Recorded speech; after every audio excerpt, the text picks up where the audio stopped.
Astaghfirullah. Bismillahirrahmanirrahim. Assalamualaikum warahmatullahi wabarakatuh. Alhamdulillah wassalatu wassalamu ala Rasulillah wa ala alihi wa sahbihi wa mawalah wa la hawla wa la quwata illa billahi wa ba'du. Kita lanjutkan kajian membahas kitab Arba'in Nawawi dan kita masuk pada hadis ke-34, hadis dari Abi Sa'id Al-Khudri radhiyallahu anhu qala Sami'tu Rasulullah sallallahu alaihi wasallam yaqul man ra'a minkum munkaran falyughayyirhu biyadihi fa illam yastati' fa bilisanihi fa illam yastati' fa biqalbihi wa dzalika adhaful iman. Rawahu Muslim. Dari Said Al-Khudri radhiyallahu anhu dia mengatakan, aku mendengar Nabi sallallahu alaihi wasallam bersabda, barang siapa yang melihat sebuah kemungkaran, maka cegahlah dengan tangannya. Kalau tidak sanggup, maka dengan lisannya. Dan kalau tidak sanggup, maka dengan hatinya. Dan yang demikian itu selemah-lemahnya iman. Hadis ini dikeluarkan oleh Imam Muslim. Hadis ini dikatakan oleh Imam An-Nawawi rahimahullahu taala huwa min a'zami qawaidil Islam. Hadis ini adalah hadis yang paling agung yang berbicara tentang kaidah-kaidah Islam.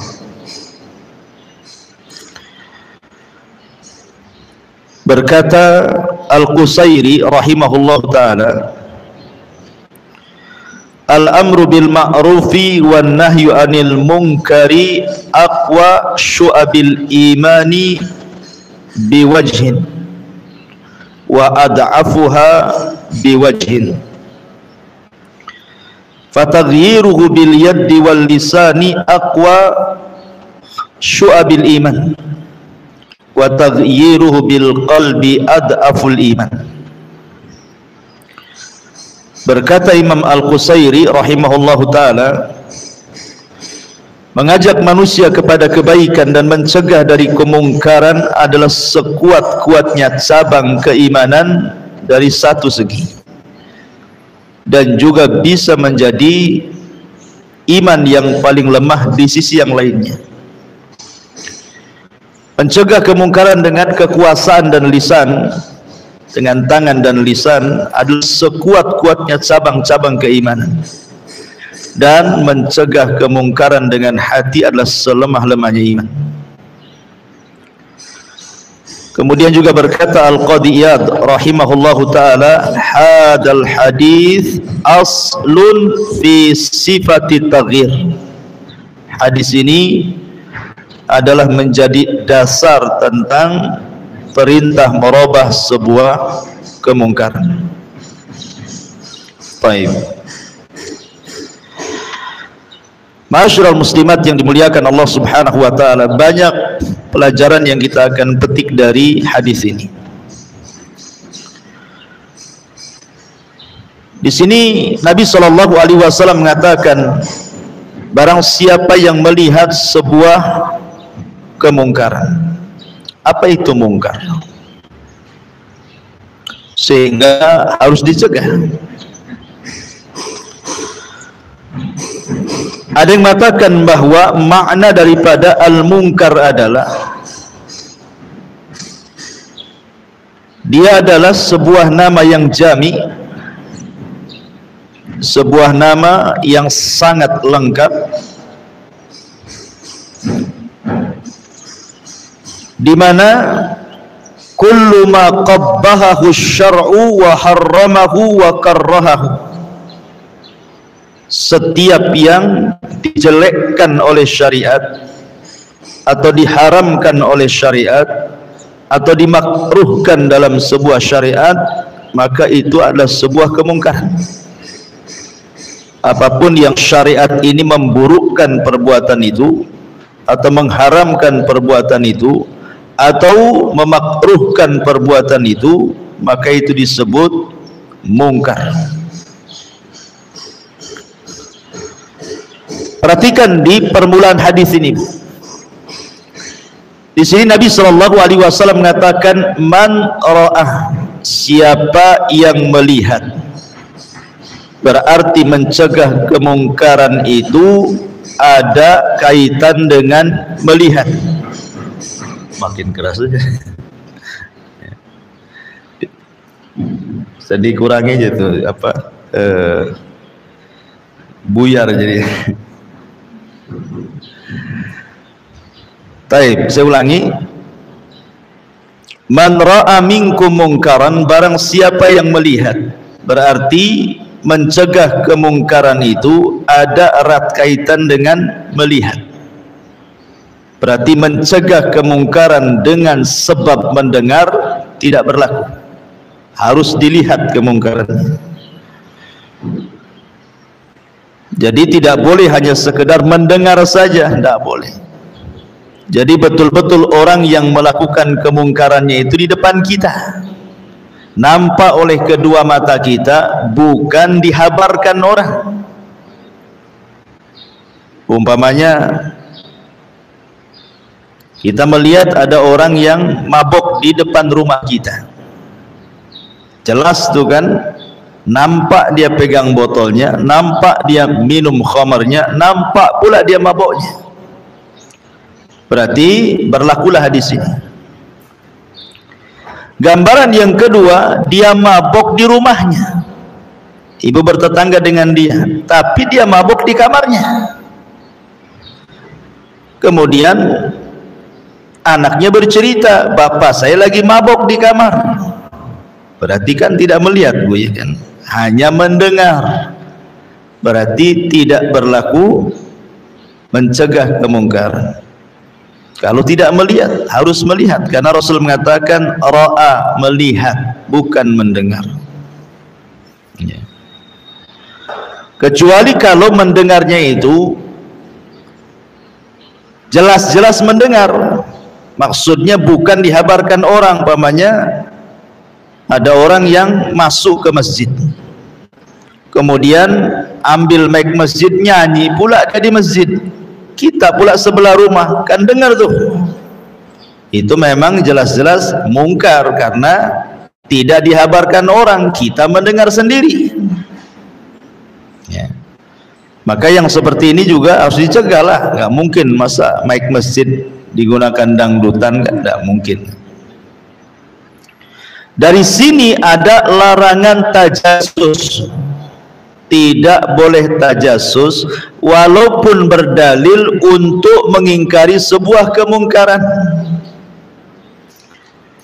Pamannya ibu tempelkan telinga di dinding rumah tetangga, siapa tahu ada kemungkaran di dalam, biar saya cegah gitu. Nggak boleh kayak gitu. Atau ngintip-ngintip dari jendela, dari gorden, tidak boleh. Tidak boleh tajassus. Karena Allah Subhanahu wa taala berfirman, ya ayyuhalladzina amanu jtanibu katsiran minadh-dhanni inna ba'dadh-dhanni itsmun wa la tajassasu. Hai orang-orang yang beriman, jauhilah kebanyakan prasangka, karena sesungguhnya sebagian tindakan prasangka itu dosa, dan jangan mencari-cari kesalahan orang. Jangan mencari-cari kemungkaran orang, walaupun niatnya baik untuk dicegah. Emang ibu malaikat raqib atid nih. Jadi tidak boleh kita mencari keburukan orang itu. Kalaupun kita tahu keburukan kemungkaran orang itu, harus ditutup. Ya, jadi ingat, bahkan Al-Imam Ibnu Jarir At-Tabari rahimahullahu taala beliau mengatakan, janganlah sebagian kamu mencari-cari keburukan orang lain dan janganlah menyelidiki rahasia orang lain untuk mencari keburukannya. Hendaklah kamu menerima urusannya yang tampak saja bagimu. Dengan yang tampak itu hendaknya kamu memuji atau mencela, bukan dengan rahasia-rahasia yang kamu tidak tahu. Jadi dilarang kita tajassus, walaupun niatnya bagus untuk dicegah kemungkarannya, karena syarat mengingkari kemungkaran harus melihat atau mendengar gitu terang-terangan, jelas-jelas dia memang, contohnya seperti tadi, atau masuk ke masjid nyanyi pula di masjid, ibu pula rumahnya tetangga. Ma'asyiral muslimat yang dimuliakan Allah Subhanahu wa taala. Kemudian yang ibu cegah itu sebuah kemungkaran. Sebuah kemungkaran. Bukan kemungkaran yang diperselisihkan ulama. Makanya nanti saya akan sebutkan syarat mengingkari kemungkaran itu harus punya ilmu, supaya jangan mengingkari yang ibu sangka mungkar padahal tidak, atau sebaliknya memerintahkan sesuatu yang tidak mungkar padahal mungkar. Nah, ini penting ya. Jadi harus tahu. Contoh umpamanya, ada orang yang minum berdiri. Ulama menghukumi soal minum berdiri ini makruh. Ada sebagian ulama membolehkan karena Ali pernah minum berdiri. Sedikit ulama mengatakan haram itu. Tiba-tiba kemudian ibu marah-marah, maki-maki dia. Haram, nggak boleh. Duduk kamu, nggak bisa kayak gitu.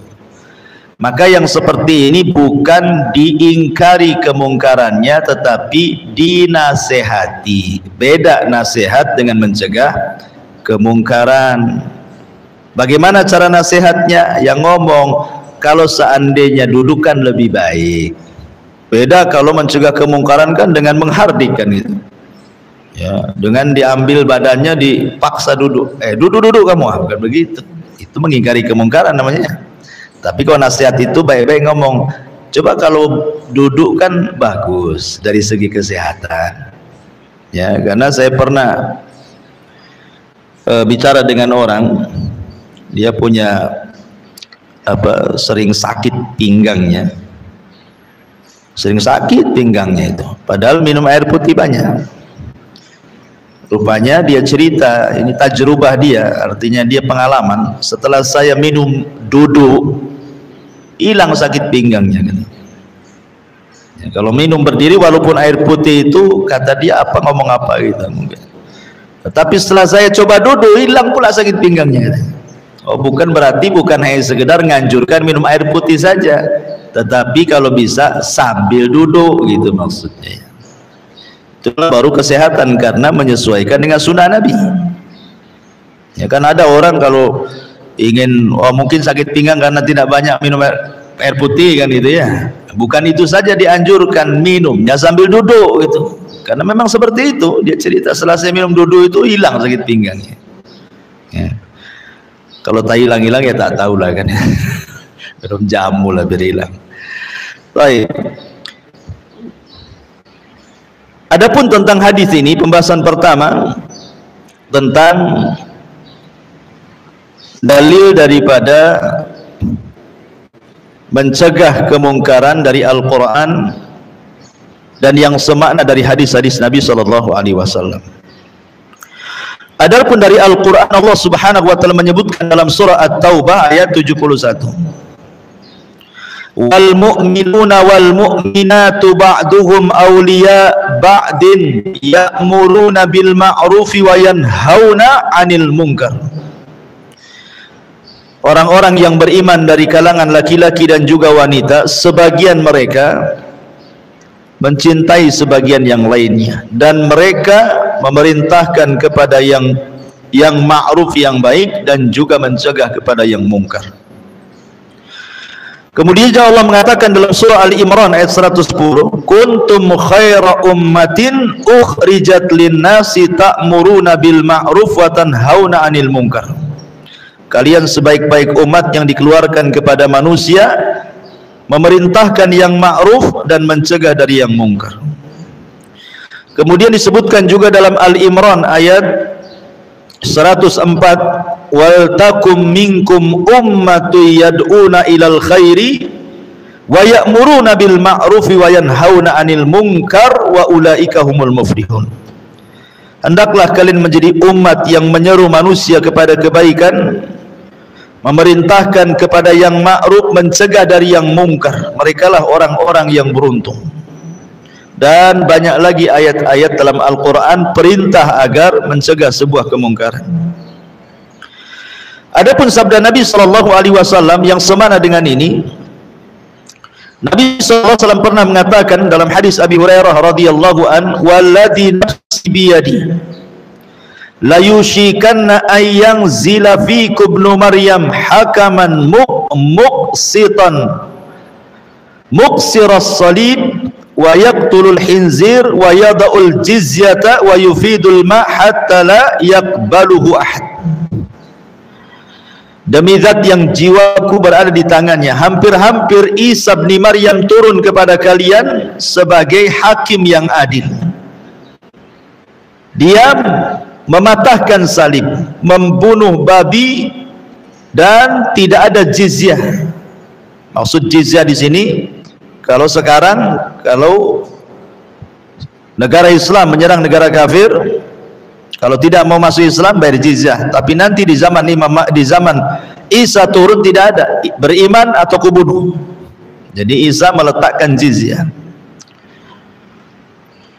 Di sini kita lihat bagaimana Isa bin Maryam di akhir zaman akan mengingkari sebuah kemungkaran, kan itu, mematahkan salib, membunuh babi, meletakkan jizyah, itu bentuk daripada ingkar sebuah kemungkaran. Kemudian juga hadis Nabi SAW kepada Ali bin Abi Thalib radhiyallahu anhu, alla tada timsalan illa tamastahu wala qabran musyrifan illa sawaitahu. Jangan kau dapati ada satu patung kecuali kau hancurkan, jangan ada kuburan yang meninggi kecuali kau ratakan, sisakan satu jengkal. Ya. Dan banyak lagi hadis-hadis tentang mengingkari sebuah kemungkaran. Intinya kalau ada yang bertanya, kenapa Islam menyuruh kita mencegah kemungkaran? Maka jawabannya satu, karena itu perintah Allah. Yang kedua, karena itu kebiasaan para nabi dan juga kebiasaan Nabi SAW. Yang ketiga, mengharap pahala Allah.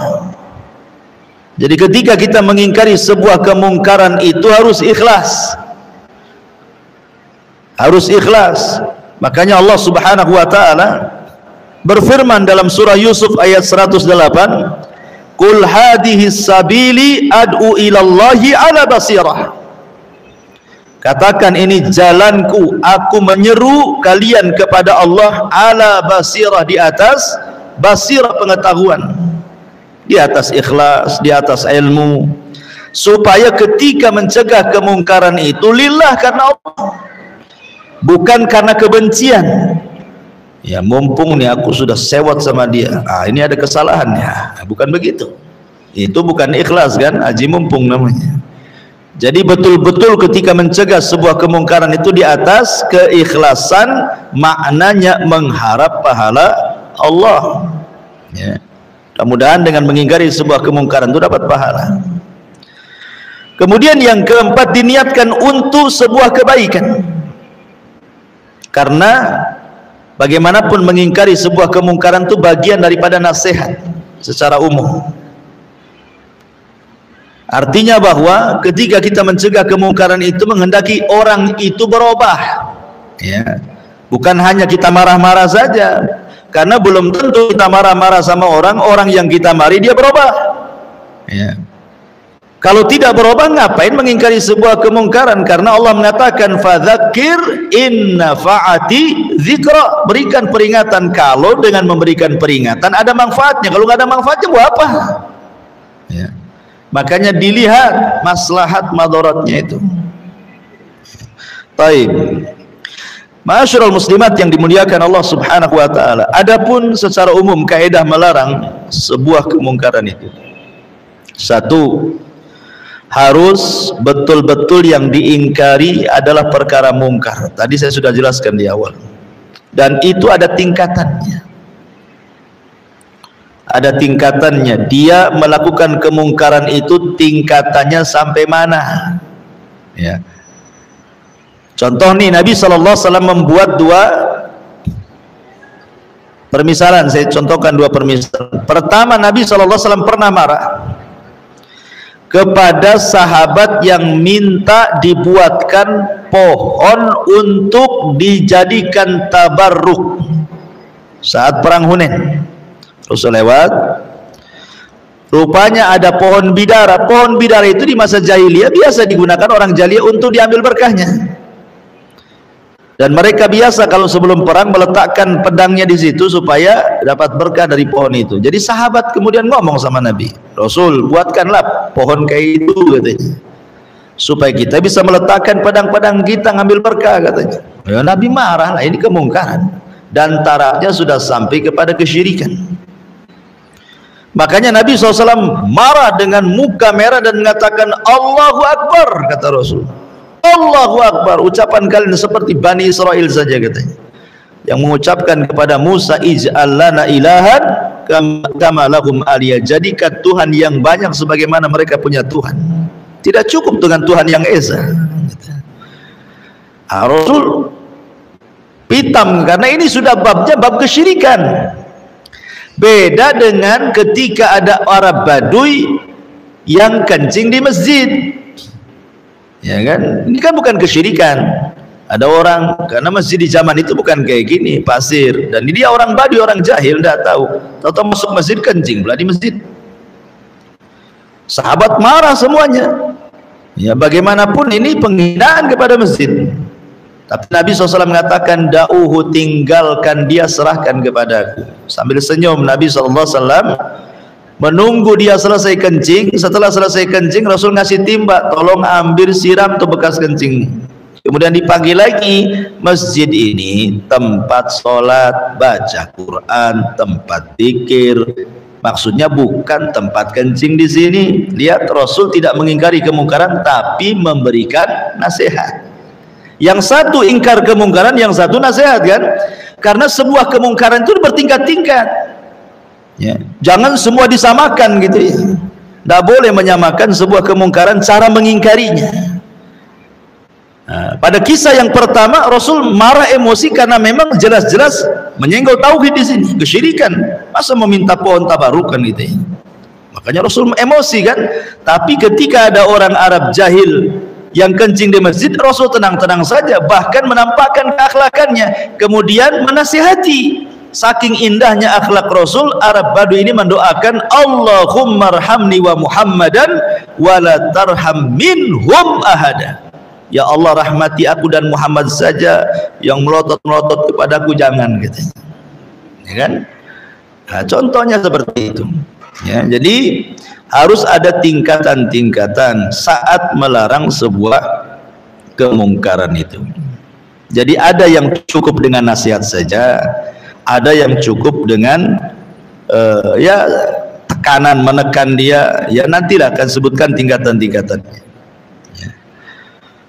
Baik, jadi mengingkari kemungkaran harus jelas-jelas dia sebuah kemungkaran. Contoh nih, ada orang sholat tidak pakai sutra. Sholat tidak pakai sutra. Jangan kemudian tiba-tiba langsung ambil tangannya, lagi sholat kan itu. Pakai sutra, ya orang lagi sholat, ya apa enggak pusing dia, ya kan? Nunggu dia selesai sholat, itu pun tidak mencegah kemungkaran. Kenapa? Karena sholat menghadap sutra itu pendapat yang kuat, sunnah muakkad. Ya kan? Bukan sebuah kemungkaran, karena diperselisihkan ulama masalah ini kan. Berarti cukuplah nanti habis sholat dikasih tahu, coba kalau pakai sutra kan bagus, kan enak gitu ya nasihatnya. Ya, jadi Ya itulah makanya penting mengetahui kemungkaran itu seperti apa. Jangan mengingkari sebuah kemungkaran ternyata bukan mungkar, atau memerintahkan sesuatu yang tidak mungkar padahal itu mungkar. Jadi harus jelas-jelas yang diingkari adalah kemungkaran. Ya. Yang kedua, diingkari kemungkaran itu kalau dilakukan sekarang dan dilihat. Kalau dia melakukan kemungkarannya kemarin, ya enggak, apa yang mau diingkari? Umpamanya dia maboknya kemarin, kemudian cerita sama ibu, itu enggak bisa mengingkari kemungkaran, cukup dinasihati namanya. Tapi harus nampak gitu ya. Sekarang dia melakukan kemungkarannya, itulah mengingkari kemungkaran artinya. Karena nampak, syaratnya kan harus melihat. Man ro'a, siapa yang melihat? Ya kalau kemarin dia melakukan kemungkarannya, apa yang mau diingkari? Udah selesai kemungkarannya. Ya. Ini yang kedua. Yang ketiga, maslahatnya jelas. Maslahatnya jelas. Karena orang yang mengingkari kemungkaran itu ada 4 kondisi, Bu. Ketika seseorang mengingkari sebuah kemungkaran, itu ada 4 kondisi.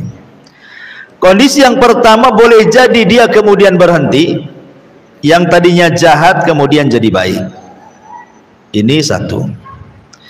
Yang kedua, mungkin dia tidak berubah, tetapi ngurangi, ya, dikurangi kemungkarannya. Adalah perubahan, tapi tidak semua berubah gitu ya. Ini yang kedua.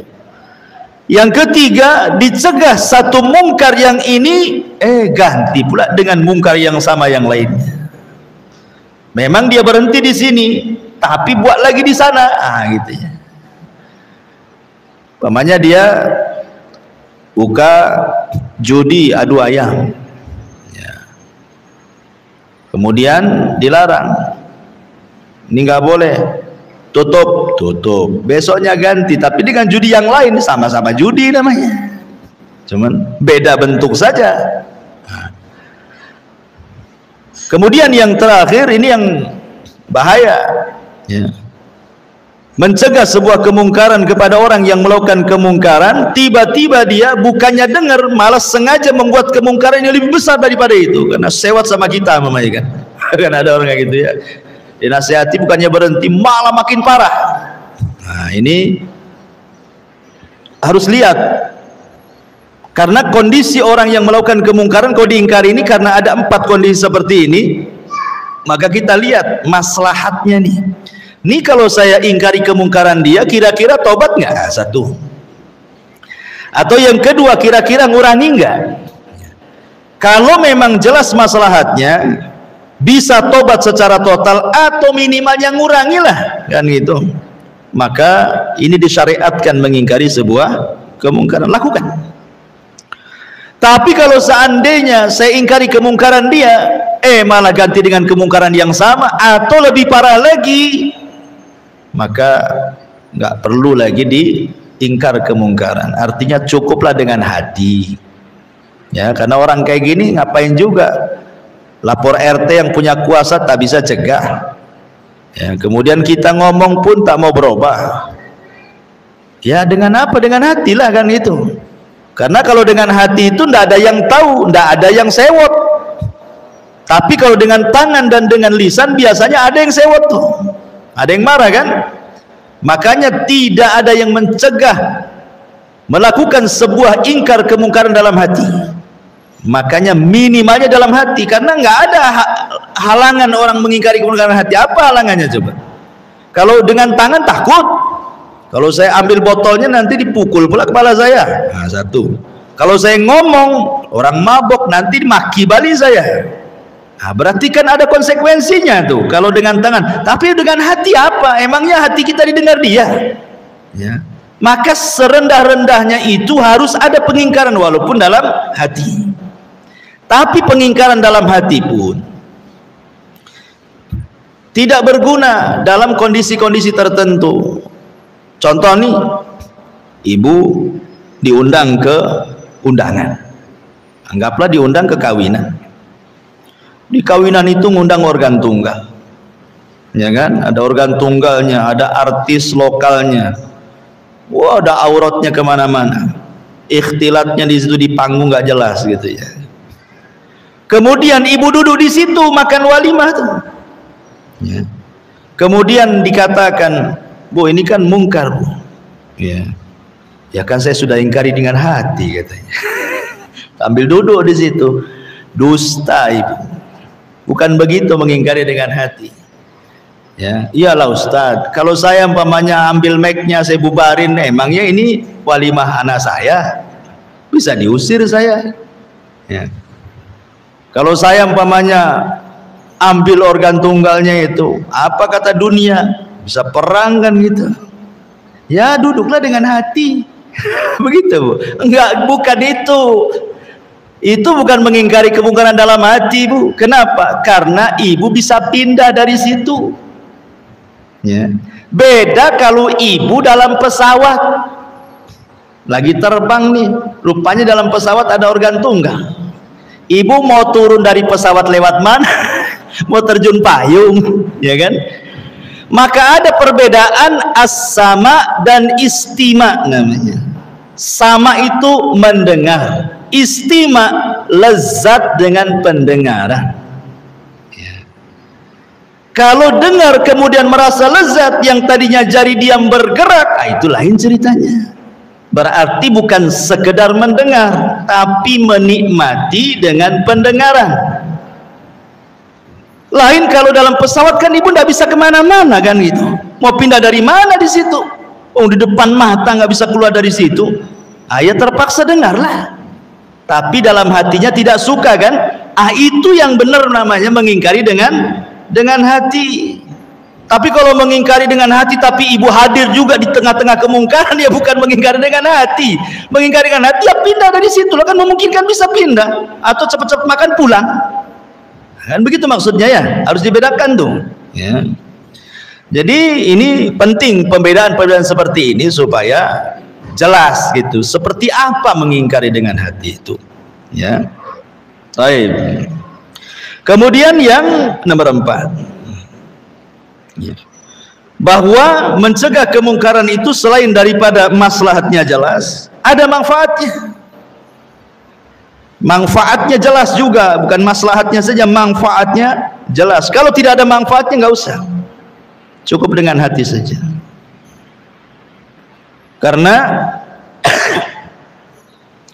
disebutkan oleh para ulama bahwa ada orang-orang itu yang a'anzartahum am lam tunzirhum la yu'minun.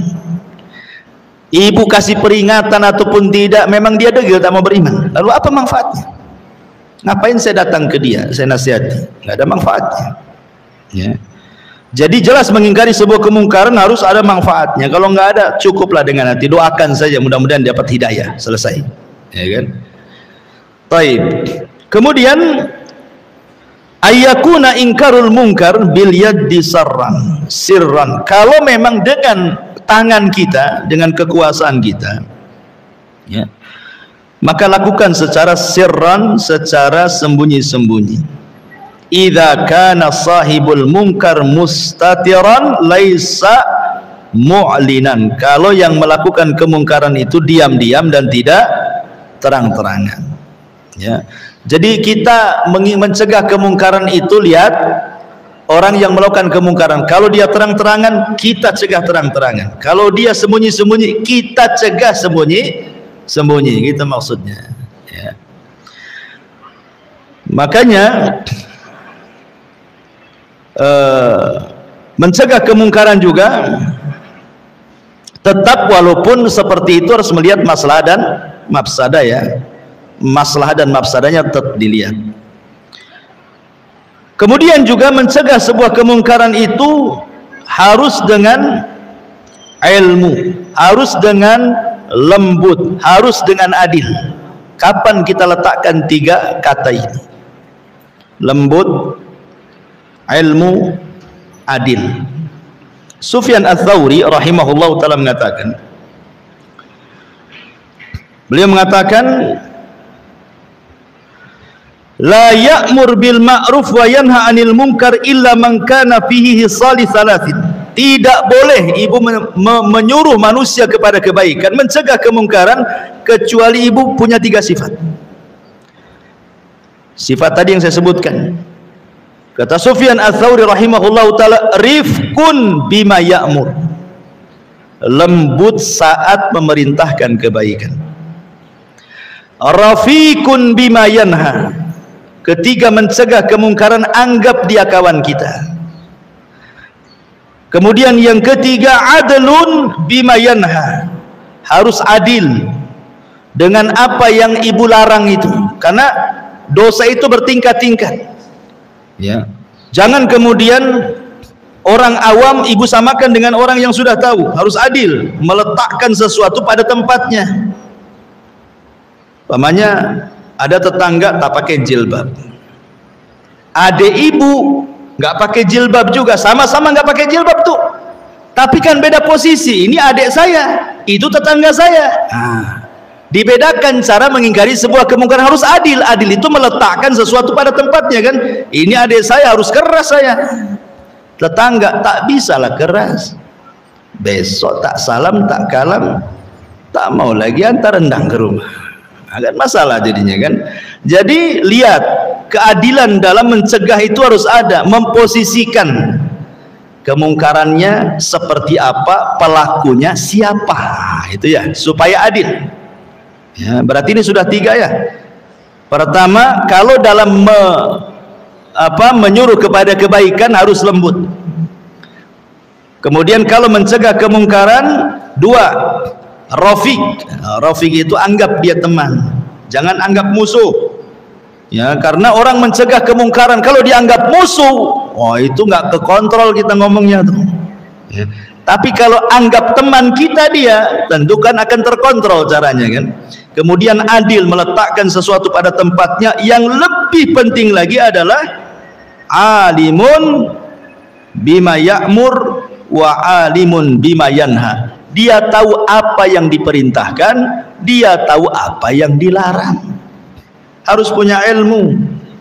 Ya, kira-kira dengan pengetahuan ibu ini baik, tahu saya dalilnya, perintahkan. Dengan pengetahuan ibu berdasarkan dalil-dalil ini jelas-jelas mungkar, berdasarkan Quran Sunnah, kesepakatan para ulama, tidak ada khilaf. Nah, itu makanya penting supaya tadi jangan salah mengingkari sebuah kemungkaran. Rupanya bukan kemungkaran, ibu yang tak paham soal itu. Ya, itu juga penting juga. Baik, saya contohkan. Beberapa contoh disebutkan di sini. Contoh umpamanya, seorang laki-laki melihat atau seseorang atau ibu melihat sebuah kemungkaran di salah satu rumah tetangga. Di salah satu rumah tetangga, entah kemungkaran apa sajalah, jelas itu kemungkarannya. Maksudnya anggap dia berzina, minum khamar, jelas nggak ada perselisihan ulama kan ya. Tapi di rumah tetangga ya. Maka bagaimana caranya mengingkari sebuah kemungkaran? Maka yang seperti ini, kalau dia tidak terang-terangan, berarti bukan hak ibu mencegah kemungkaran. Lain kalau nampak atau pintunya, jendelanya terbuka, pintunya dibuka, nampak dia berzina, nampak dia minum khamar, nampak dia melakukan maksiat di dalam, ibu lewat nampak gitu kan. Maka di situ ada maratib kan.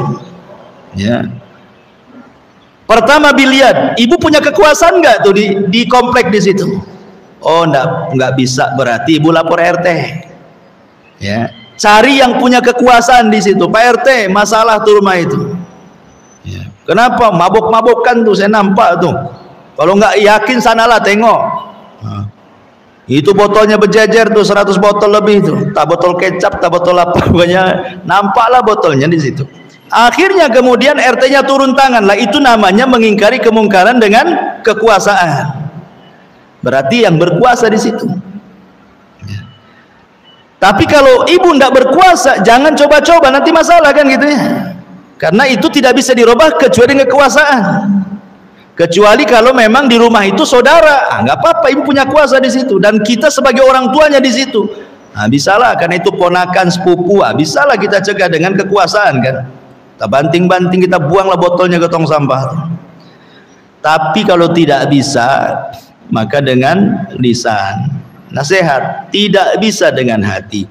Dari sini kata para ulama mengatakan bahwa dalam sebuah nasihat juga ada tadarruj sifatnya. Makanya dalam rumah tangga, ketika ibu bermasalah, anggaplah selingkuh nusyuz, suami pun tidak langsung mencerai kan. Ada namanya tahap nasihat, kemudian ada tahap namanya hijar gitu ya, nggak mau tidur sama ibu. Ada tahap memukul, itu kan ada tahap-tahapannya di situ. Maka mengingkari kemungkaran pun sama seperti itu, ada tahap-tahapannya ya. Boleh jadi yang melakukannya jahil, tidak tahu ya, ataupun dia tahu tapi lupa ya, ataupun sengaja. Itu kan kita harus paham juga.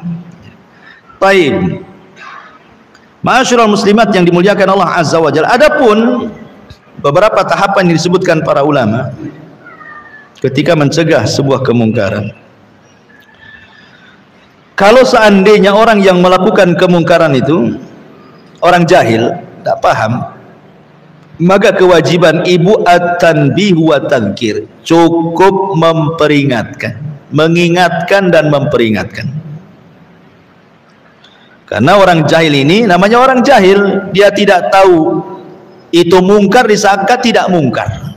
Orang jahil.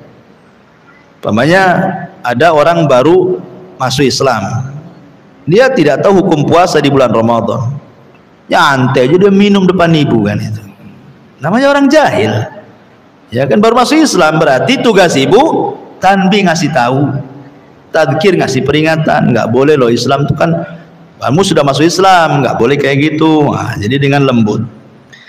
Kemudian yang kedua, an-nahyu bil wa'di. Setelah ibu ngasih peringatan, baru mulai agak tinggi sedikit, mulai mencegah, tapi masih dengan nasihat.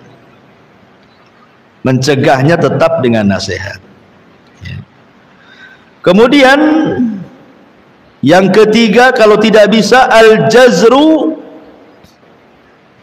wa ta'dib, mulai agak keras tuh larangannya, mulai agak keras supaya mengajarkan adab kepada orang itu. Kemudian setelah tidak bisa juga, naik yang keempat, at-taghyiru bil yad. Nggak bisa ini harus pakai tangan nih ya. Kalau memang dia mabok ya berarti ambili botol-botolnya itu, pecahkan semuanya biar nggak diminum. Nah, kalau tidak bisa juga gitu ya, kalau sudah dengan tangan udah dipecah-pecahkan botol minumannya juga, maka naik ke yang kelima. Boleh jadi adh-dharab, dengan cara memukul ya, tapi jangan main hakim sendiri tentunya. Baru yang terakhir, angkat ke hakim. Anda bisa, ini harus dilaporkan polisi ini kayaknya. Jadi begitulah tahapan-tahapan juga ulama membahas. Dari sini menunjukkan bahwa indah sebenarnya Islam itu, tidak langsung main hantam saja, ada tahapannya kan, supaya nampak oh Islam ini lembut. Makanya ketika Allah melarang minum khamr, tidak langsung diharamkan mutlak kan. Allah membuat 3 tahapan tuh. Pertama, Allah ngajak berpikir khamr itu ada manfaatnya, tapi madaratnya lebih besar. Tapi orang masih dibiarkan minum khamr, cuma diajak berpikir, ya manfaatnya ada, madaratnya besar. Kemudian tahapan yang kedua mulai disempitkan, kau boleh mabok tapi waktu sholat jangan. Wala taqrabus sholata wa antum sukara, jangan dekat-dekat sholat kau sedang mabok. Bolehlah mabok tapi di luar waktu sholat, mulai disempitkan ya. Yang ketiga, baru innamal khamru wal maisiru ila akhiril ayat rijsun min amali syaitan fastanibuhu la'allakum tuflihun. Minuman khamr itu najis, kotor, termasuk amal setan, tinggalkan, kalian akan beruntung. Baru total mutlak khamr diharamkan. Jadi Allah saja mencegah kemungkaran tentang khamr itu bertahap tuh ya. Jadi itulah pentingnya tahapan-tahapan itu, supaya orang tidak lari dari dakwah ya. Orang maksudnya lembut, rupanya Islam itu tidak lari. Karena maaf, banyak juga akhwat-akhwat yang baru ngaji nih, biasanya kan semangat tuh oh ini bid'ah, syirik, semua pokoknya nggak lihat orang, sampai orang tua disesat-sesatkan ya. Bahkan yang mengatakan orang tuanya di neraka sekalian karena berlaku bid'ah gitu ya. Nggak bisa main begitu keras itu, karena terkadang orang yang melakukan itu tidak tahu, nggak paham dia, sehingga harus ada tahapan-tahapan itu, tahapan-tahapan yang tadi disebutkan para ulama. Sudah nggak kita ini ngasih tahu apa sih definisi sunnah, apa definisi bid'ah, apa ancaman-ancamannya? Nah, sudah nggak sampai ke tahap itu.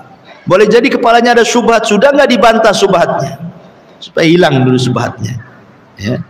Jadi tidak bisa main ponis ini, karena ada beberapa ibadah itu yang disangka oleh orang lain bid'ah, ternyata tidak, ternyata itu perselisihan ulama. Contoh nih, dalam azan, as-salatu khairum minan naum, itu terletak di azan pertama, ada juga mengatakan di azan kedua. Tiba-tiba ada orang sholat azan menjadi muadzin subuh, tidak pakai as-salatu khairum minan naum, oh marah-marah. Ini orang itu lupa atau apa ya kan? Berarti tidak paham bahwa tentang peletakan as-salatu khairum minan naum itu ada di azan pertama, ada di azan kedua. Atau lafaz azan sendiri, ada yang Allahu Akbar baru asyhadu alla ilaha illallah, ada yang mengulang Allahu Akbar Allahu Akbar Allahu Akbar Allahu Akbar, kan ada dua ya. Jadi ada yang mengulang, ada yang tidak. Tiba-tiba kemudian mungkin dia dari mazhab, mungkin dari mana, negara mana, suruh azan di sini, ikut mazhab dia di sini kan, karena dia tidak tahu. Ibu yang dengar, itu salah tuh azannya itu. Itu bukan salah, karena ibu tidak paham itu ya. Lah hal-hal yang seperti ini juga harus dipahami soal hadis man ra'a minkum mungkaran falyughayyir biyadi.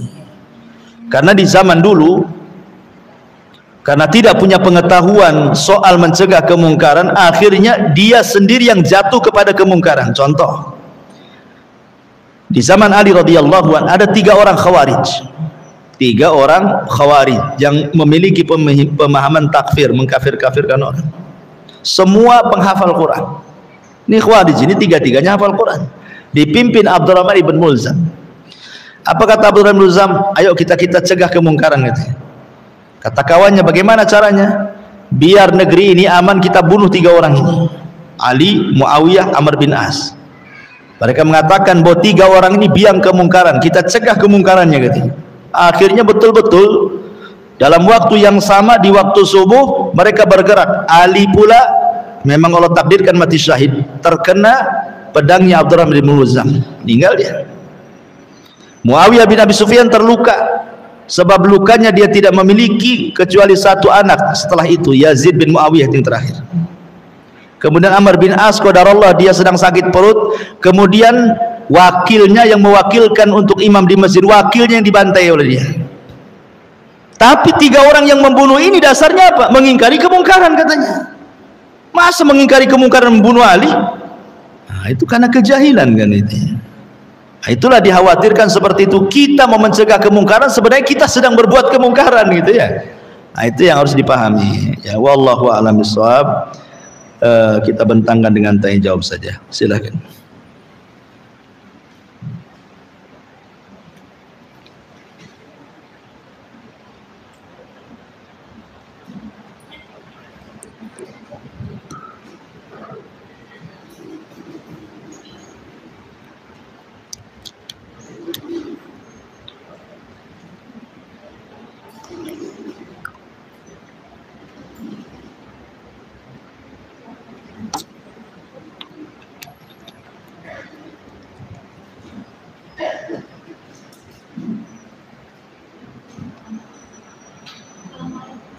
Ya, waalaikumsalam.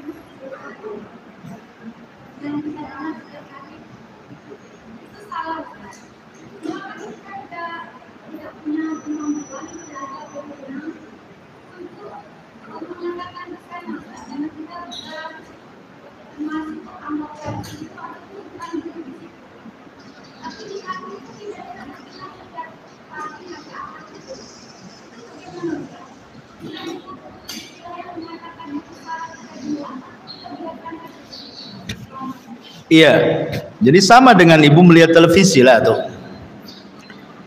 Pemanya di televisi, di YouTube, di apa kan, ada orang menista agama, menginjak Quran, pemanya kan.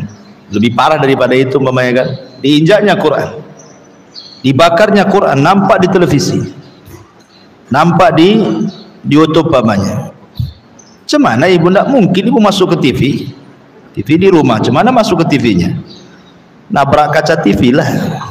Jadi kalau yang seperti ini langkahnya, kalau memang bisa dihubungi dengan telepon, hubungi kalau punya keberanian ya. Tapi kalau tidak bisa, entah di mana kejadiannya ini, ya gimana, ya cukup ingkari dengan hati saja lah. Oh, ada di TV, gimana caranya? Memang melihat kan gitu ya, tapi kan mustahil menjangkau, maka cukup dengan hati saja. Cukup dengan hati. Kalau yang melakukannya seorang muslim, ya kita ingkar dengan hati. Mudah-mudahan Allah kasih hidayah orang itu. Masa Quran diinjak pula. Nah, itu mungkin kurang lebih seperti itu. Kalau bisa dihubungi, dihubungi kan itu. Adapun orang baca Quran kemudian salah, ya kan, mungkin tajwidnya kurang atau makhrajnya, itu bukan sebuah kemungkaran yang diharamkan, tidak ya. Bukan itu jatuhnya ke nasihat ya. Karena lisan kita ini beda dengan lisan orang Arab. Ada yang diajari makhraj itu tidak bisa-bisa. Contoh nih orang Jawa Barat. Saya orang Jawa Barat nih. Dulu waktu saya belajar ngaji itu tidak bisa bilang huruf fa, itu tidak bisa. Tapi bilang F bisa. Tapi suruh bilang fa nggak bisa, pak gitu saja. Fa'ammaman, bukan fa'ammaman gitu ya. Ada lisan-lisan susah tuh, ya kan? Ya memang lisannya sudah seperti itu, mau dirobek lisannya nggak bisa juga kan. Ada juga orang bilang ain nggak bisa, ngain, asik ngain saja dia, ain ngain katanya. Cemana kita mau maksa dia? Ya memang seperti itu, mau dipaksa kok nggak bisa juga kalau soal makhraj kan. Karena kita bukan orang Arab. Atau panjang pendeknya yang memang mungkin dia orang awam, bukan thalabul ilmi. Kita paksa dia sesuai dengan keinginan kita, tidak bisa. Ya mungkin nasihat, dinasehati, diajari, bukan dinasehati saja, harus diajari lah. Nah, jadi itu bukan masuk dalam mengingkari sebuah kemungkaran. Tadi kan sudah jelas arti kemungkaran itu. Sesuatu yang diharamkan oleh Allah dan Rasulnya, dimakruhkan oleh Allah dan Rasul, dan dia dianggap sebuah keburukan yang fatal oleh Allah dan Rasulnya. Nah, apa itu masuk pada konteks-konteks seperti ini? Ya, itu diharamkan, yang ngaji itu haram, nggak mau ngaji lah dia akhirnya. Kenapa nggak mau ngaji? Diharamkan katanya, sama Ummu Anu katanya. Karena saya nggak bagus bacaannya, itu sama aja ngalang-ngalangi orang ngaji kan. Nah, itu bahaya juga tuh. Nah, jadi kemungkaran yang dicegah itu bukan mengingkari kemungkaran, itu nasihat ya, ngasih nasihat ya. Wallahu a'lam ya.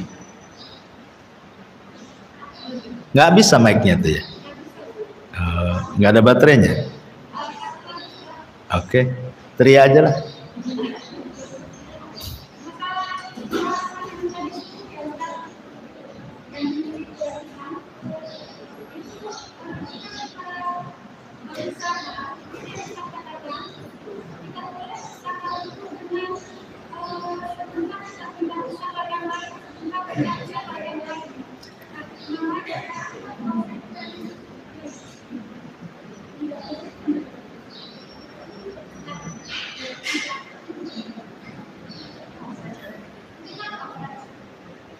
Ya samar-samar sih. Apa-apa. Nah, bisa. Agak suara di sini kan terbuka masjid ini. Jadi suara itu terbawa angin. Dia kalau angin ke sini saya dengar. Kalau angin ke belakang ya sampai ke pohon mangga. Jadi nggak bisa.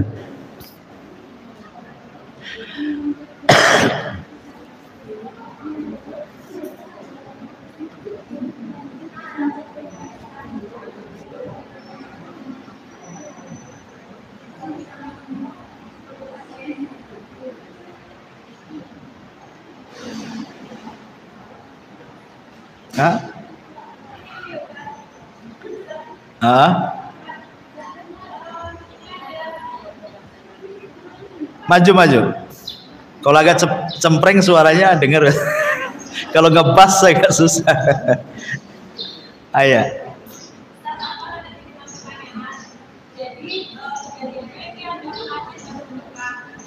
Pengantin baru menikah. Oke.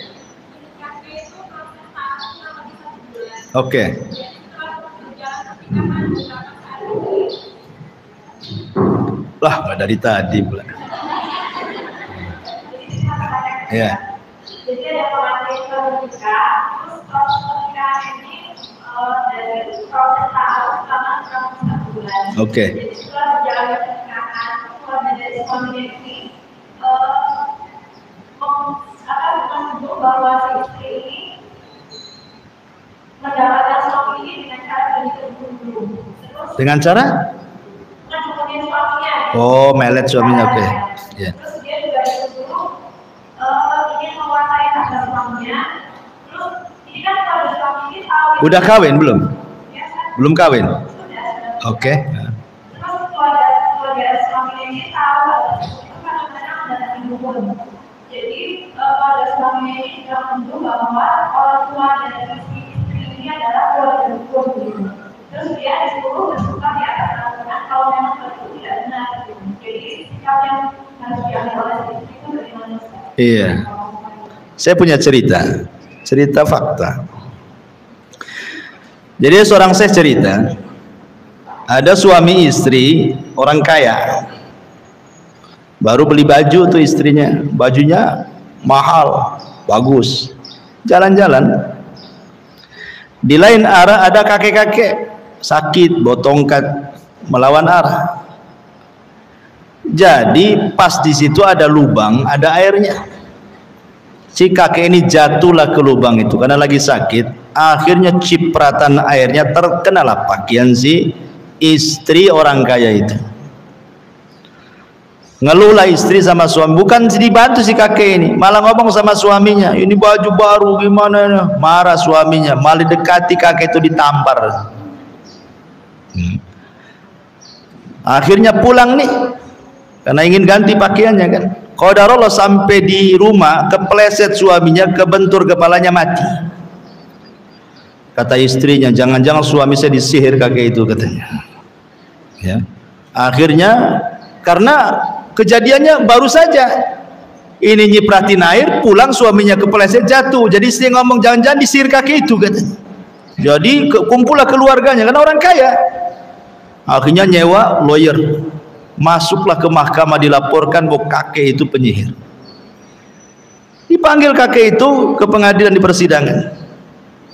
Kemudian sang hakim ngomong sama kakek, ada apa kakek kok bisa di sini? Kata kakek, nggak tahu saya katanya.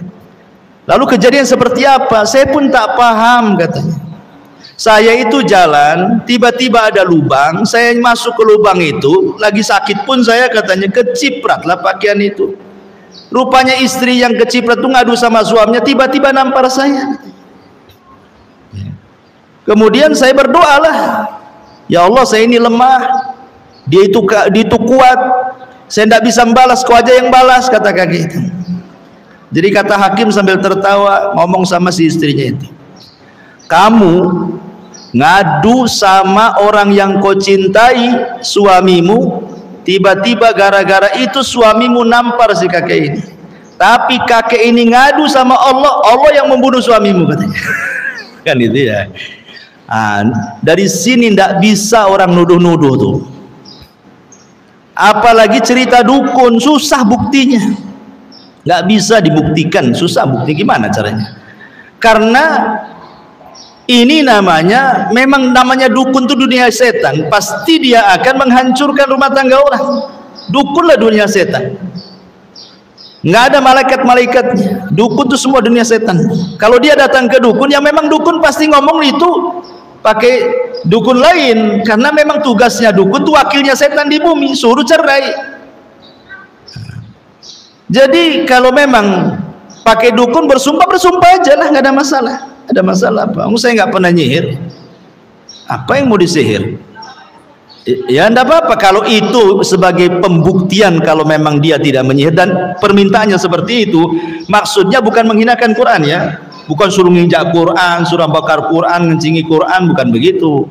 Kalau hanya pegang Quran saja ya sebenarnya walaupun seperti itu sebenarnya nggak boleh kan, tapi kalau dengan itu memang yakin bahwa dia tidak menyihir ya lakukan saja, karena ada maslahat yang lebih besar supaya tidak bercerai. Masalahnya setelah dia sumpah,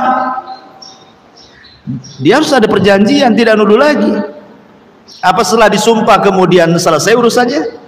Kadang-kadang kalau orang dengan dukun tuh nggak akan selesai, nanti ada lagi cerita itu. Ya. Justru tuduhan-tuduhan seperti ini kalau ada pasalnya laporkan saja lah yang nuduh kan itu. Apa dukunnya dilaporkan. Masalahnya repot, nggak ada pasal perdukunan. Mau lapor dukun gimana? Itu kan dukunnya dilaporkan tuh karena dia yang bilang kan. Ya. Dukunnya yang dilaporkan tuh, nggak repot, nggak ada pasal dukun-dukun.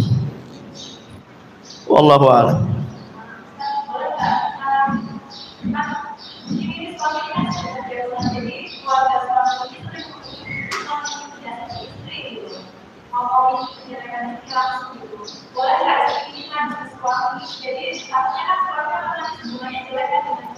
Nggak boleh. Tidak boleh mengadu kepada suami dan menceritakan soal keburukan walaupun dia berbuat buruk. Ya tidak boleh. Karena itu akan memicu anak suami akan durhaka sama istrinya, atau boleh jadi dia bela keluarganya. Nah, sabar sajalah. Makanya pentingnya itu kenapa kalau orang sudah menikah itu jauh dari orang tua. Di situ gunanya supaya tidak berkonflik.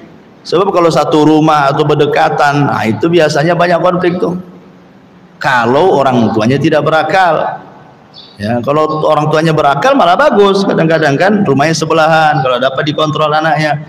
Tapi kebanyakan orang tua tak berakal masalahnya. Kalau orang awam tuh, mereka pasti membela anaknya.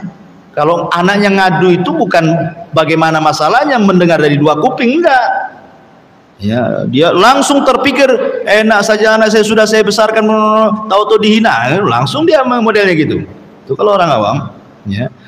Makanya sebaiknya ya orang seperti ini ya kalau dia mau sabar sabarlah. Itu kan orang luar ngomong, namanya orang tua mertua itu orang luar, dalam rumah tangga itu orang luar.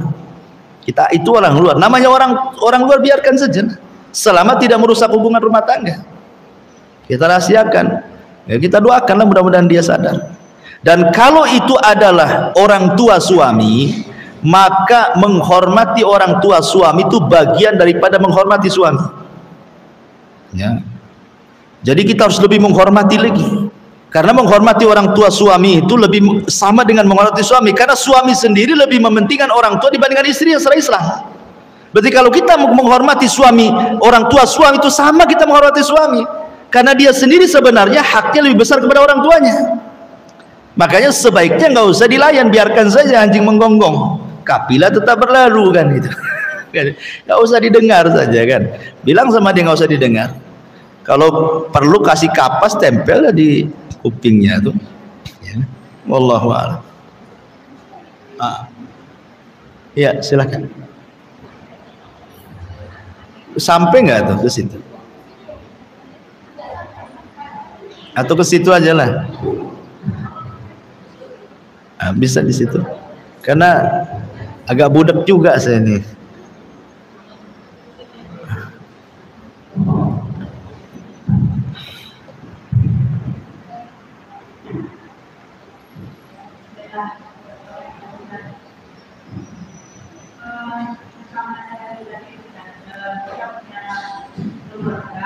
Oke.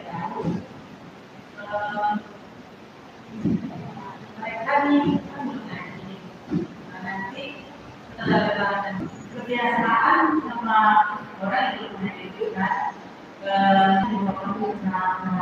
Bentar, ini keluarganya di mana? Di sini. Yang ia lakukan apa?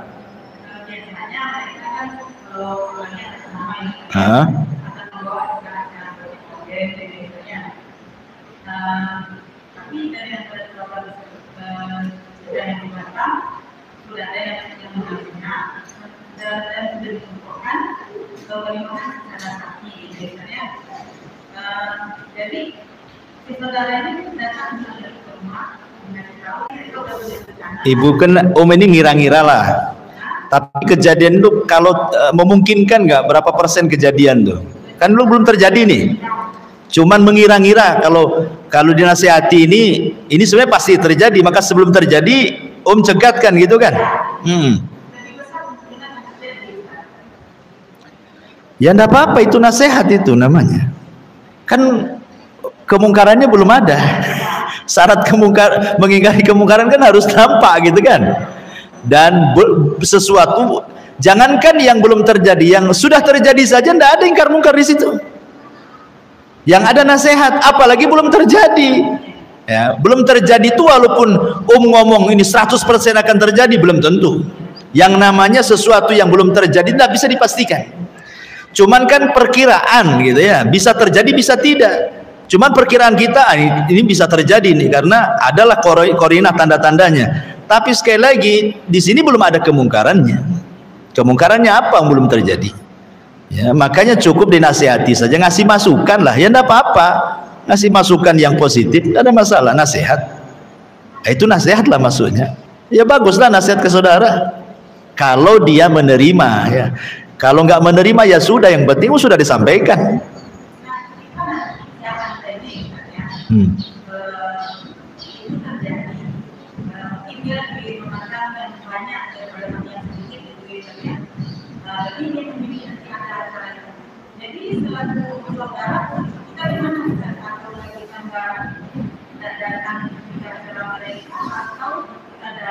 Dan macam-macam orang pun kita lihat nih, oh di sana ada organ tunggalnya, ada laki-laki perempuan ikhtilat, buka-buka aurat di situ, nggak usah datang lah, ngapain ya.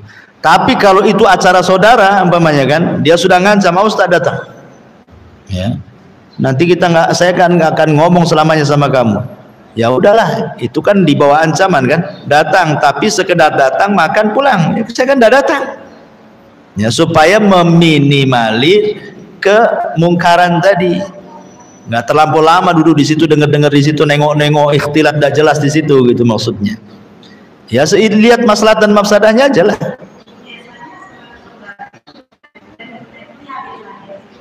Hah? Panitia. Kalau nolak jadi panitia ada masalah apa? Diancam? Apa hanya karena segan saja? Iya, sekarang ini walaupun mau saudara bukan saudara, anggaplah saudara yang dekat. Kan ada saudara itu dia segan saja. Sebenarnya segan, bisa nolak sebenarnya. Segan. Namanya orang saudara kan gitu ya.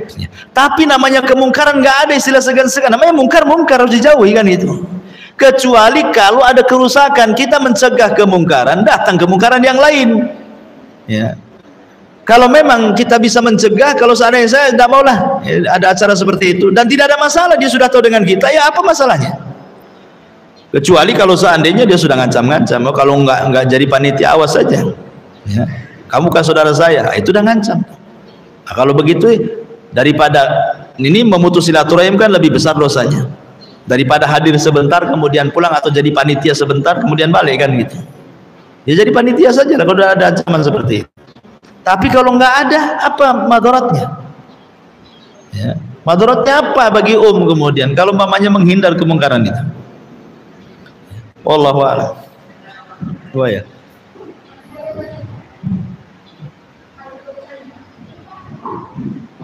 Apa disambung lidah saja?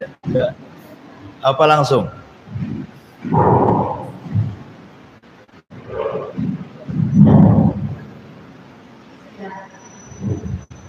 Ini kita amal ya, minta tolong solusinya terkait. Jadi begini, ada seorang muslimah, tahun depan ini dia itu sudah 60 tahun. Siapa? Seniman? Muslimah. Yang saya dengar seniman. Muslimah. Udah tua. Belum nikah? Oke. Kemudian bulan kemarin ya, kira-kira minggu yang lalu ada yang mau melamar dia. Alhamdulillah. Soalnya tidak dengan orang anak usia mereka itu tidak terpaut jauh lah sebenarnya. Dan kemudian jadi masalah juga, bukan masalah sebenarnya cuma ingin tahu dari keluarnya. Jadi selama ini itu dia itu sebenarnya bukan anak kandung dari bapak, selama ini dia kenal. Anak angkat yang muslimahnya itu. Iya. Oke. Jadi sebenarnya gini, ibu dia itu dulu seorang janda, kemudian menikah dengan sekarang gitu ya. Jadi itu terjadi ketika dia usianya masih sangat dari kira-kira mungkin 2 tahun lah. Dia punya saudara? Nah, ini sudah jadi selama ini juga dia itu kan merantau, jadi setelah melahirkan Muslimah ini merantau, kemudian kenal dengan sekarang ini kan. Setelah apa namanya sekian tahun, 15 tahun kemudian dia baru berkumpul dengan yang beda dengan bapak yang lain gitu kan. Oke. Nah, selama ini mereka tidak ada masalah, jadi sudah dianggap sebagai anak sendiri, kemudian adik-adik yang lahir dan kemudian dia sudah dimasukkan ke kakak bapak sekarang gitu kan. Bukan maksud saya itu kan anak angkat. Dia tahu nggak keluarganya siapa? Nggak tahu. Oke, intinya kan dia hidup sebatang kara, dipungut orang. Kemudian yang mungut itu juga tidak tahu siapa keluarganya, atau tahu mungkin menyembunyikan atau apalah istilahnya kan. Jadi pertanyaannya apa? Bagaimana cara kawinnya atau apa? Nah gitu kan? Nah itu mungkinlah kesimpulannya. Iya. Ada hadis mengatakan bahwa fasultanu waliyun malla waliyalahu. Itu karena dia tidak punya wali dia. Bapak angkat bisa jadi wali. Tidak bisa jadi wali bapak angkat. Ya. Kecuali kalau anak ini diangkat kemudian disusui. Maka keluarga perempuan itu juga seandainya ada laki-laki, itu pun seandainya pun punya saudara sesusu, itu pun tidak bisa juga. Karena apa? Wali harus dari pihak bapak, bukan dari pihak ibu. Sehingga dianggap gak punya wali. Kalau tidak punya wali, kata Nabi, maka sultan atau hal ini penguasa, mungkin dalam hal ini di negeri kita ada namanya KUA, biar mereka yang menjadi wali. Jadi tidak bisa itu nikah siri. Siapa walinya nikah siri? Harus ke KUA. Ya. Nanti KUA lah yang nikahkan, selesai itu. Datang ke KUA. Sebentar, 5 menit saja jadi itu. Saya nikahkan kamu dengan mahar kaleng gelang itu kan. Dibayar tunai. Saya terima, selesai.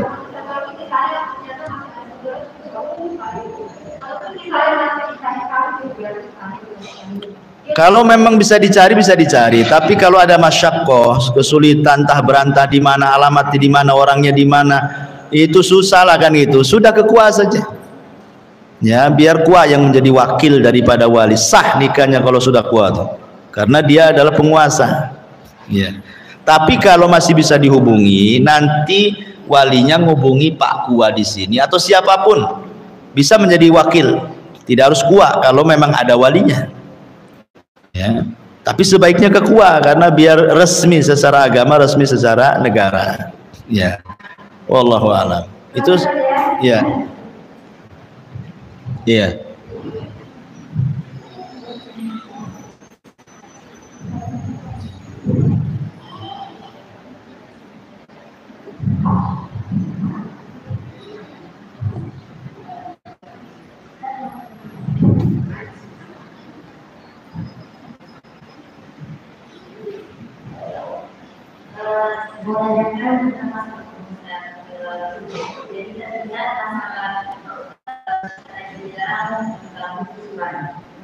Apa?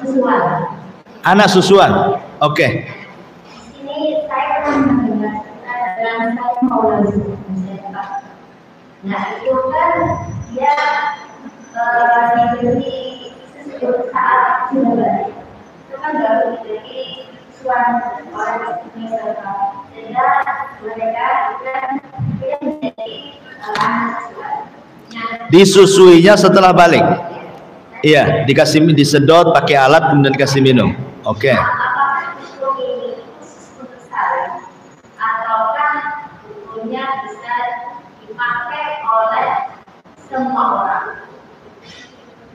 Oke. Bentar, saya cari dulu.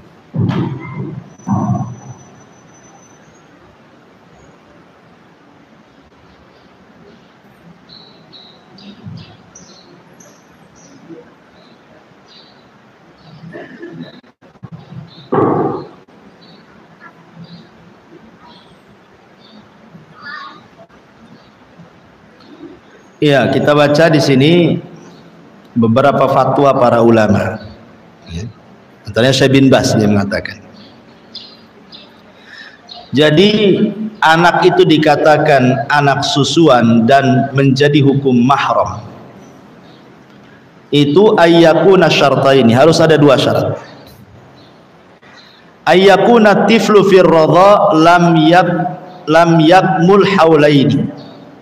Haruslah keberadaan anak itu belum sampai 2 tahun, artinya belum balik. Kemudian yang kedua, antakuna radha'at khamsan la aqal.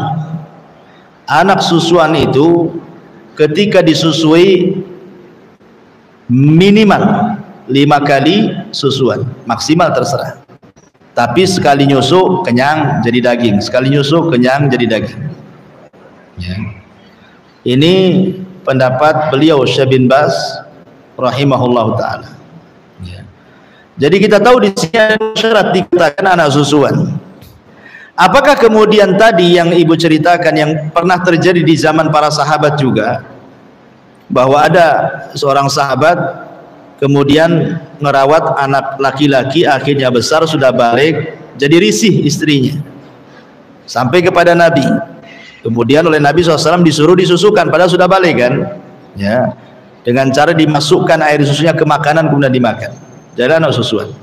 Apakah kemudian dalil ini khusus bagi kisah sahabat ini, ataukah menjadi umum? Ini yang menjadi khilaf para ulama.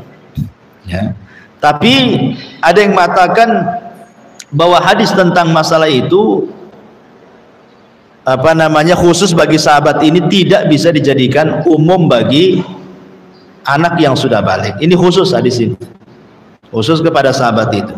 Wallahu a'lam ya.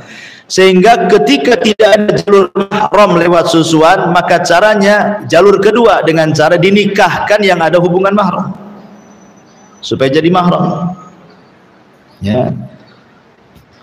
Jadi begitu, dan ini juga disebutkan dalam Lajnah Daimah, ya, tentang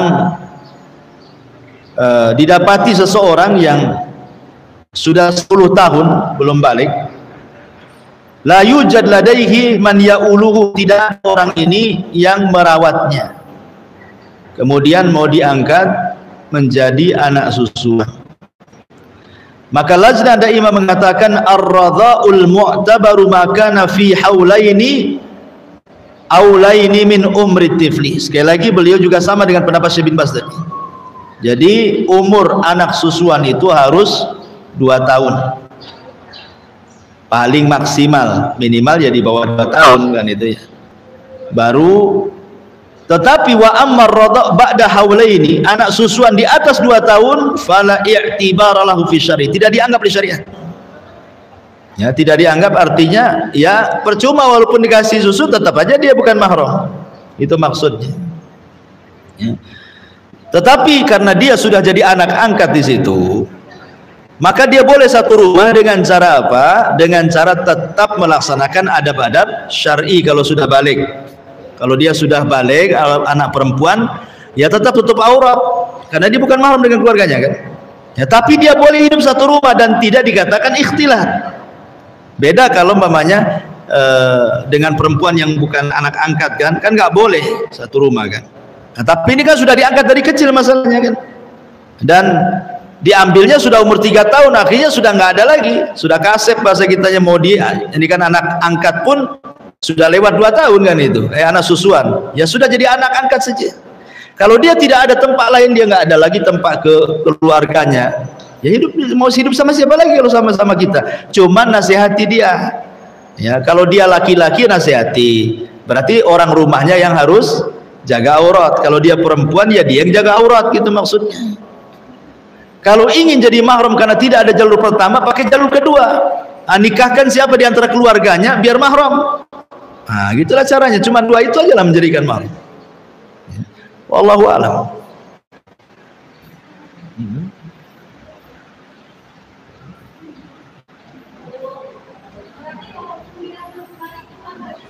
Nggak bisa. Iya. Ini fatwa dari Lajnah Daimah.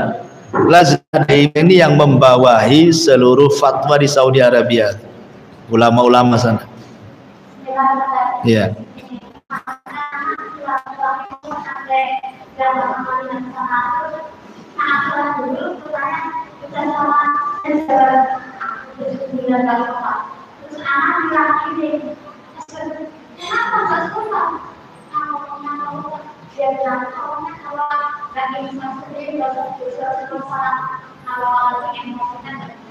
Kalau nggak insaf sendiri nggak sholat.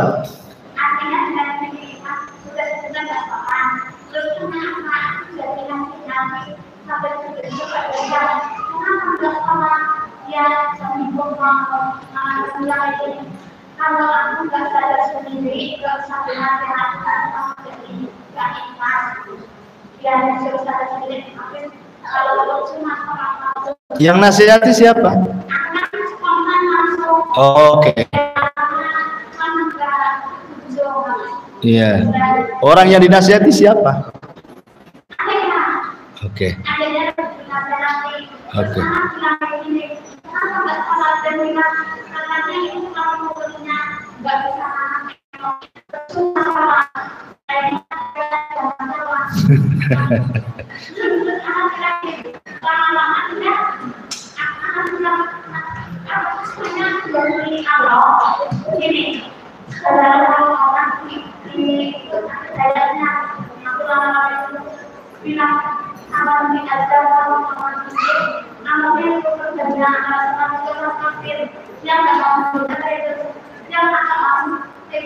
Kalau orang nggak sholat, maksudnya nanti sholat, orang ini itu nanti dayanya bilang gitu, jangan kata intinya apakah aku udah memiliki Allah, jangan sholat, habis anak mulai itu dia asal dulu asal hari sholat, apakah saya jadi Allah?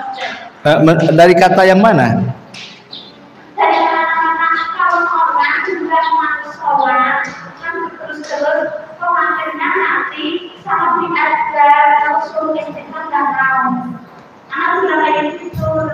Gimana kalau orang nggak mau sholat nanti? Kalau mati?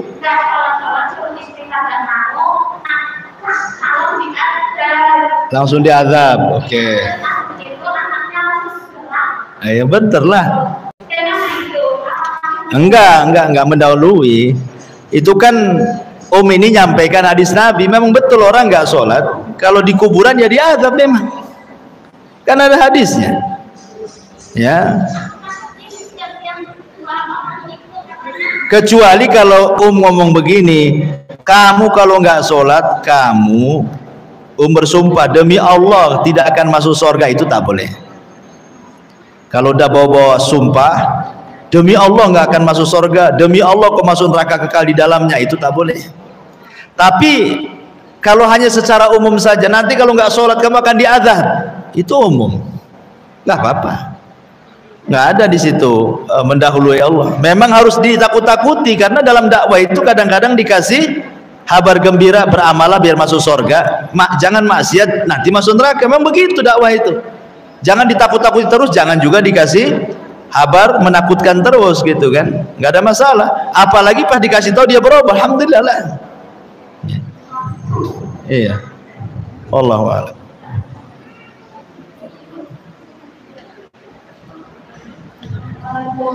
Waalaikumsalam. Kalau kita diujar tentang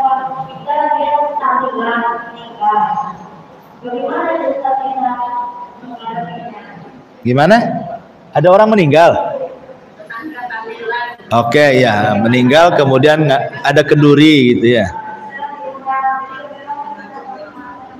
Kalau nggak datang ada masalah, Bu? Kalau nggak datang, nggak datang ke situ, masalah nggak? Nggak masalah. Ya udahlah. Ya masalah. Bilang aja, Bu, Ibu lagi sibuk. Cari alasan lah. Ada pengajian di luar gitu. Karena kita kan melihat, ini mamanya ada acara kemungkaran. Kita tidak bisa merubah, tapi juga tidak bisa menjauhi.